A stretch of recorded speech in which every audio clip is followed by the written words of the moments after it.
Hindi lahat na mabigat dapat bitbitin. May tanong ako sa inyo mga tol. Kapag naglalakad ka at may dala kang mabigat na bag, hanggang kailan mo ito bubuhatin? Siguro hanggang sa makarating ka sa pupuntahan mo. Pero paano kung bitbit mo ay sama ng loob, pagsisisi, galit, o mga salitang binitawan ng ibang tao laban sa'yo? Ilang taon mo na bang dala yun? Minsan kasi, hindi tayo napapagod dahil sa trabaho. Napapagod tayo dahil sa mga bagay na matagal na nating dapat binitawan. May mga taong matagal nang umalis sa buhay natin, pero hanggang ngayon, dala pa rin natin yung sakit na iniwan nila. May mga pagkakamali tayong ilang taon nang lumipas, pero hanggang ngayon, araw-araw pa rin nating pinaparusahan ang sarili natin.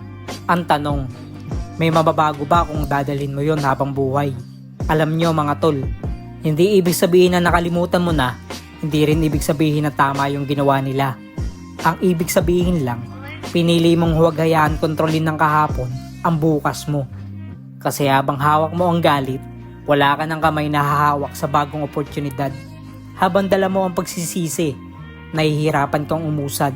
Minsan, ang kailangan natin, hindi mas maraming lakas, kundi mas maraming bagay na handa nating bitawan. Bitawan ng mga taong paulit-ulit kang hinihila pababa. Bitawan ng mga pagkakamaling natutunan mo na. Bitawan ng takot na pumipigil sa'yo. Dahil kapag gumaan ang dala mo, mas malayo ang mararating mo.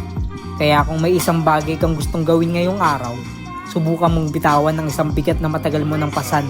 Baka yun na pala ang kulang para mas makahinga ka at mas makausad. Maraming salamat sa pakikinig mga tol. Araw-araw din, mas magaan ang lakad kapag ang tamang bigat lang ang dala. Kung gusto niyo sumabay sa journey ko, follow niyo lang po ako. Kita-kits po tayo sa susunod na episode. Mag-iingat po kayo palagi.